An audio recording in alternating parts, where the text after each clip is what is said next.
दिवसाची सुरुवात येशूबरोबर. वाट पाहणं हे आपल्या बहुतेकांना आवडत नाही आणि हल्लीच्या ह्या धकाधकीच्या काळामध्ये आणि धावपळीच्या काळामध्ये तर वाट पाहणे म्हणजे आपण विचारही करू शकत नाही. कोणाला कोणासाठी वेळ नाही. त्याच्यामुळे वाट पाहणं हे खूप कठीण गोष्ट आहे. जेव्हा आपण लूक 2 हे ज्यावेळेस वाचतो त्यामध्ये शिमोन नावाच्या माणसाबद्दल लिहिलेलं आहे की तो नीतिमान होता, तो भक्तिमान होता आणि इस्रायलाच्या सांत्वनाची वाट बघत होता. असं लिहिलेलं आहे की पवित्र आत्मा त्याच्यासोबत होता आणि तो प्रभू येशूची वाट बघत होता, तारणाऱ्याची वाट बघत होता. आणि ज्यावेळेस प्रभू येशू ख्रिस्त लहान बाळ म्हणून त्याच्या आईवडिलांनी त्याला मंदिरात आणलं, त्याच्या अगोदरच शिमोनाला आत्म्याने मंदिरामध्ये घेऊन गेला होता आणि मग शिमोनाने प्रभू येशूला आपल्या हातात घेतलं आणि त्याचे वाट पाहणे थांबले.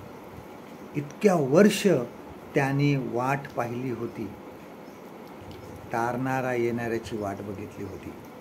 शिमोन असं म्हणतो की आता मी तारण पाहिले आहे, मला आता शांतीने जाऊ दे.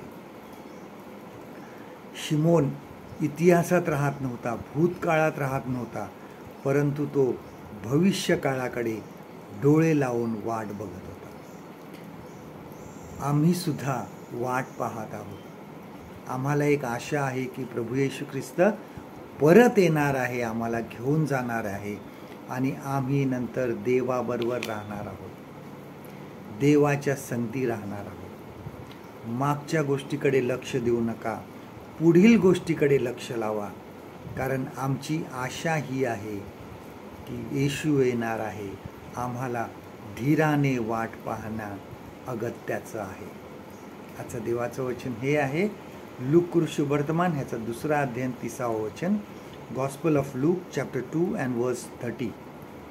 कारण माझ्या डोळ्यांनी तुझे तारण पाहिले आहे. परमेश्वर करो आजचा दिवस तुमचा आशीर्वादित करू.